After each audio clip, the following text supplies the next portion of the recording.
What does a 150 tons per hour sulfur concentrate processing plant look like? Today, let's take a look at the site and see the main equipment. This is the feeding hopper. The coal gong is transported by belt conveyor into the jig machine. These are the LTC jig machines used to recover sulfur concentrate from coal gong. After the jig, there is a dewatering screen. It removes moisture from the cleaned coal gong. At the bottom of the jig, there are two wool sand washers. They are used to dewater the sulfur concentrate. Here is the spiral chute. It recovers fine sulfur concentrate from the tailings.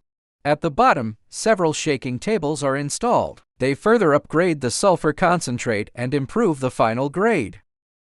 There are also two thickeners, and next to them is a filter press. They are used to treat the sludge in the circulating water system.